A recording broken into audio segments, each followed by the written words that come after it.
Използвам този епизод като вид въведение към преводите на проникновения от близките до смъртта преживявания, с които, благодарение на препоръките на YouTube, през последните месеци с неотслабващ интерес се запознавам. В тази връзка все по-често се удивлявам колко много неща има в света, които вече са там, но достигат до личното ни съзнание едва в даден момент. Разбира се, че съм чела и преди за този феномен, но това, което ми се разкрива сега, ме радва и изумява така, сякаш вече е вдигната завесата към отвъдното и можем да си комуникираме с Висшето много по-пряко. И така, темата днес са две неотдавнашни съновидения. Тренирала съм близките си приятели и роднини да ми споделят важни свои сънища. Обичам да използвам символиката на сънната реалност за обличане в думи на знания и идеи. И ето какъв сън ми сподели наскоро моя приятелка. Цитирам го, както ми го е разказала. Сънувах конник, млад мъж възседнал бял кон, който стоеше на билото на някакъв планински рид.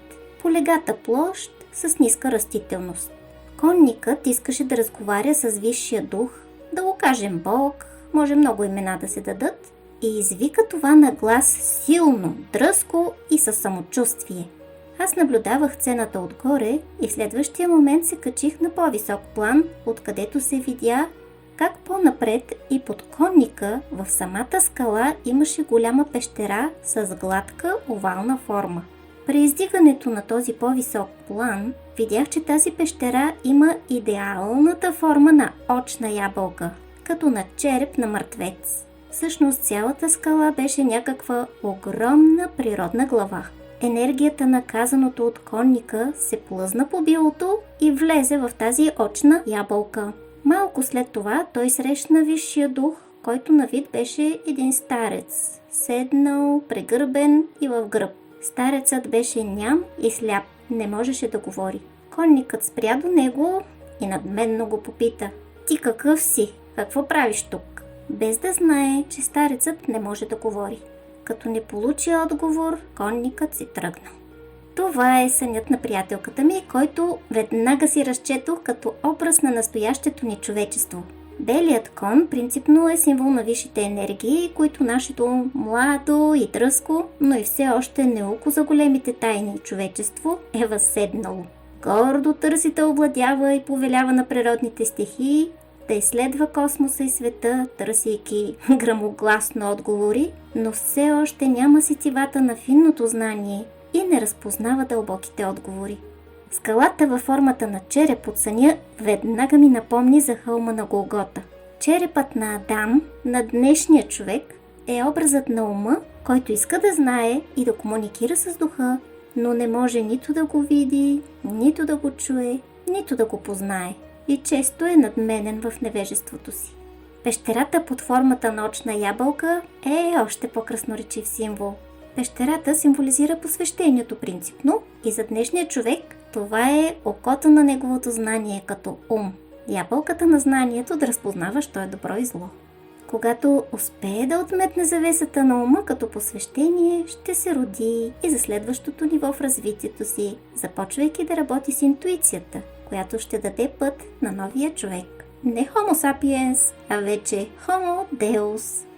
Хълм на черепа, пещера, очна ябълка. Не е ли удивително как самите физически наименования носят кодирано в себе си знанието, ако само имаме ключето да отключваме тайните му?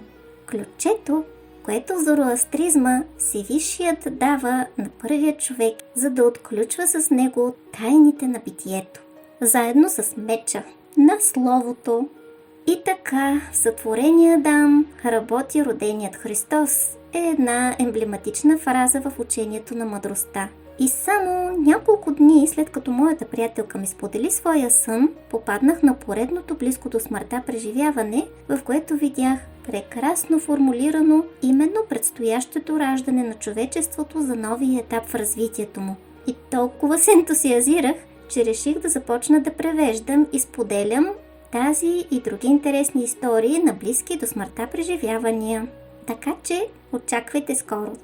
Лично аз, слушайки в последно време поднасените ми от YouTube все нови и нови такива истории, започвам да се обнадеждавам, че има надежда за човечеството ни. Тук и сега. По някакъв начин цялото натрупано у мен през годините интелектуално знание, светлината на тези разкази някак започва да придобива реалната емоционална окраска на една истина, която преживявам в момента.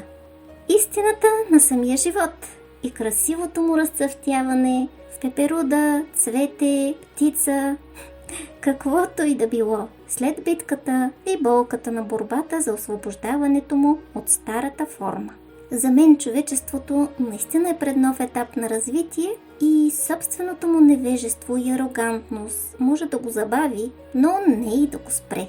Нежното кълъмче живот пробива дори асфалт, нали така? И в тази връзка самата аз неотдавна сънувах като символ на картина и усещане за осъществена реалност. Много интересен сън, с който обаче става вече много дълго, затова ще го споделя в коментар под видеото. Това беше всичко за днес. Чао и до скоро със следващия епизод.